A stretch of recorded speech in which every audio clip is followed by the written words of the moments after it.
Oktay Usta'dan sizler için kahvaltılık bir tarif geliyor. Tüm detaylarıyla. Ne kadar güzel görünüyor. Sizin de sofranız olacak. Buyurun.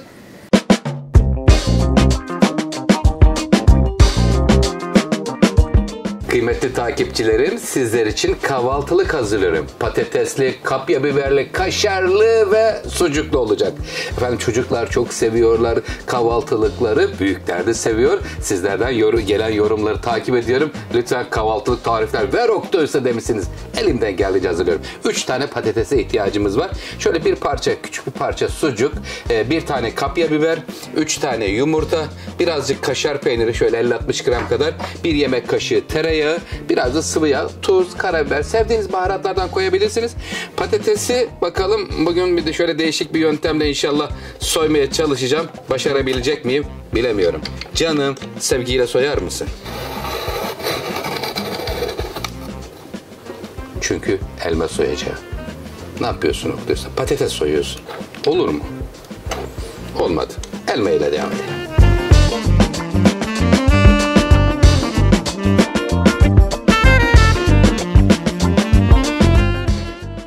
3 tane küp küp doğranmış patates. Tavamızın içerisine yarım çay bardağına yakın sıvı yağ koydum. İsterseniz daha az da koyabilirsiniz. Şimdi hemen tavamızın içerisine alıyoruz. Özür dilerim, biraz yüksekten döktüm. Yakın mesafeden dökmek lazım. Çünkü yüksekten dökerseniz etrafa yağ sıçrıyor. Aman dikkat edelim, Allah korusun. Mutfak kazalarına Rabbim muhafaza etsin. Böyle bir yağ sıçraması falan olduğunda, ateş alırsa falan sakın su dökmeyin üzerine. Kapak kapatın hemen. Havayla teması kesilince o tutuşmuş olan tava hemen sönecektir kıymetliler. Şimdi burada patatesi yağın içerisine aldım. Üzerine hemen tuzunu veriyorum. Sevgimizi verelim. Güzel şöyle hafta sonu kahvaltısında sevdiklerimize ailecek şöyle enfes bir kahvaltılık nasıl hazırlanır? Sizlerle onu paylaşmaya çalışıyorum. Lütfen takipte kalın. Biberler ve sucuklar sırasıyla gelmeye devam edecek. Bir beğeni butonu gelir mi efendim? Teşekkür ederim.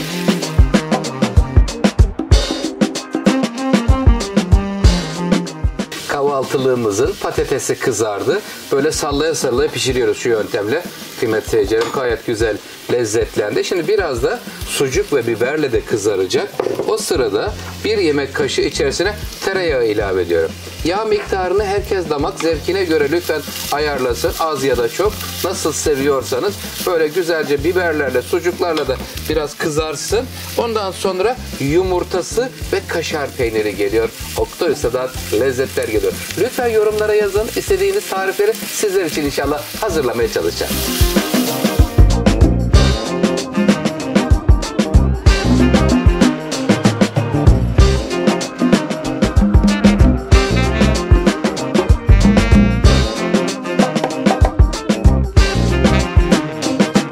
Lezzetin adresi Şef Oktay Usta'da kahvaltılık hazırlanıyor. Güzelce şöyle biber, sucuk hepsini güzelce kızarttım ki görüyor musun? Bakın güzelliğe bakın. Subhanallah. Rabbim ne güzel nimetler veriyorsun bize. Ey güzel Allah'ım. Şimdi burada güzelce hepsi piştikten sonra tavaya göre yayalım. Sevgiyle yayıldılar. Şimdi buraya çırpılmış hemen yumurtası geliyor. Yumurta şöyle üzerine gezdirelim. Artık buradan sonra kısık ateşte yavaş yavaş sevgiyle patatesler pişecek. Üzerine kaşar peynirini veriyorum. Sevenler biraz da beyaz peynir koyabilirler. Ocaktan aldıktan sonra da maydanozu kıyıyoruz. Ondan sonra güzel demlenmiş çay, kahvaltı, simit, poğaça, bütün tariflerin hepsi var kanalımızda sizler için. Lütfen takipte kalın. Kahvaltılığımız hazırlanmak üzere.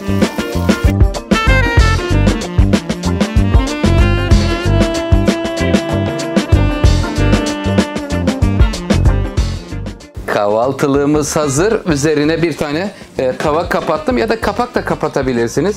Bakın görüyor musunuz? Şu güzelliğe bakın. Ey güzel Rabbim ne güzel nimetler veriyorsun. Buranın üzerine şöyle ince doğranmış ya da ayıklanmış maydanozlar serpelim. Hem renk versin hem de güzel lezzet de katmış olur maydanozlar da kıymetli seyircilerim. Evet efendim.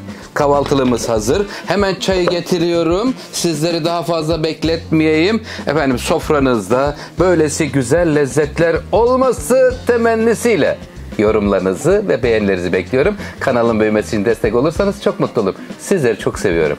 Afiyet olsun. Hoşça kalın. Sağlıklı efendim.